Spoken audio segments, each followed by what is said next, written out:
Hey,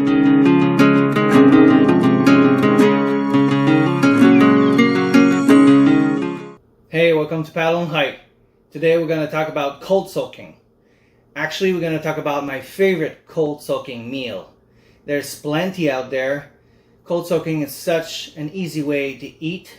It makes you take away like 1.5 pounds at least of weight just by removing all the cooking items. So I don't bring my gas stove.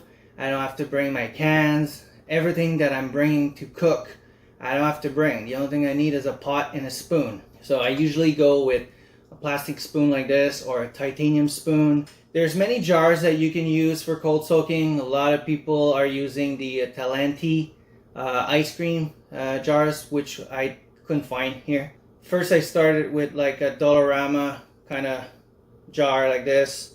This is a mayo, peanut butter type jar that you can use. And now I'm using this, which is very similar to the Talenti jar.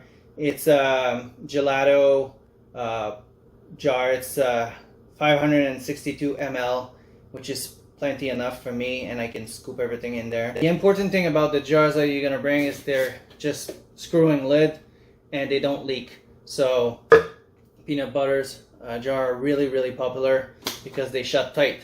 So if you have any kind of jars like this, that is actually the lightest you can find. This one weighs, I think it's less than 2 pounds. There's so many different recipes for cold soaking. You can search them up on Google, on the internet. There's so many different ones. People that likes to have comfort food with hot meals might not enjoy this kind of food. But for me, when I get to camp after I've been hiking for a long time, like lots of miles, I'm pooped, I'm tired, I don't want to cook. And unless it's winter time or cold weather, that is different. The nice thing about cold soaking is you prepare it in advance by just adding your water into it and let it sit. And depending on what you're using, it will take around from 15 minutes to like 2 hours. And then it's done. And this gives you a big boost because the recipes that I'm going to show you today has a lot of carbs, a lot of protein, and a lot of fat. So this is a nice way to have a good meal that will sustain you and keep you going. And another great thing about it is, like, what I do is I add my water to it. The recipe this one takes around 1.5 hours to 2 hours depending on your taste. So the way I do it is I just pour my water and then I put in my backpack and then I keep on hiking, and when I get to camp I just eat. But it's all question of taste. You know, you might not like this one, but you can modify it and make it your own and maybe add different things and so that you will like it. So let's do the recipe. So I will take this jar. The first main ingredient is minute rice. Second is couscous, which I'm going to show you a bit more about later. Then you have sunflower seeds, olive oil. I use taco spice and chicken broth, but powder. You can have vegetable broth, you can have beef broth, but it's easier with the powder one because you can keep it in the Ziploc bag. And for the spices, you use whatever you like. I found this mix really good, but you use whatever you like. And what you will need is packet of tuna or chicken, depending what you like. If there's like turkey or ham, you can use spam too. I prefer tuna. And for this one here, I will use a can because I don't want to waste my pack because I use them on the trail. So let's start with this. I'm gonna take your minute rice. I'm gonna take my cup. I'm gonna use half a cup. Turn it around. I'm going to use half a cup of rice. The quantity is going to be your choice, obviously. So, adding the rice, so difficult. Then I'm going to take my couscous. I'm going to use a quarter of a cup.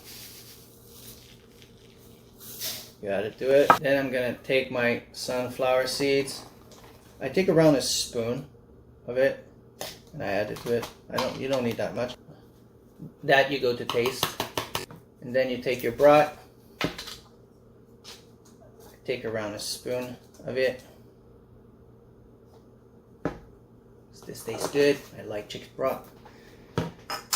You take olive oil. What I do is I bring the Nalgene small bottles and I add my oil to it. Little Nalgene bottles, they never leak. They're awesome, but I still put it in a Ziploc bag just in case. But this gives me a lot of my essential oil and fat. So I go around, I would say around a spoon, but go like just like this. So I'm gonna use my can for now. So I'm just gonna pour my tuna in there. Flavor doesn't matter, you put whatever you want. For the quantity of water, usually when you're cooking rice, minute rice, you're adding the same amount of water than you're using for the rice. So since I've used half a cup of this, but I added a little bit more stuff, I'm gonna use a little bit more. But you go to taste and you can always add more water if you want. So you can stir, obviously with your spoon, but the best way is just give it a good shake.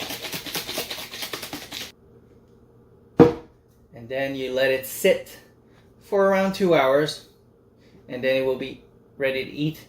And I'll show you a bit what it looks like when it's done. So it's been 2 hours approximately, so I'll show you what it looks like.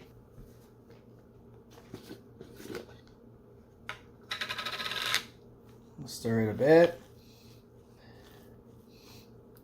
And there you go. It's rice with tuna. And look at the quantity you get. That's a very good meal. And you have a lot to eat.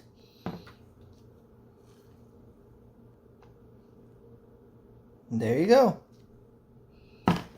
So I hope you enjoyed that video. If you did, make sure to subscribe and hit the bell button so you don't miss any future video.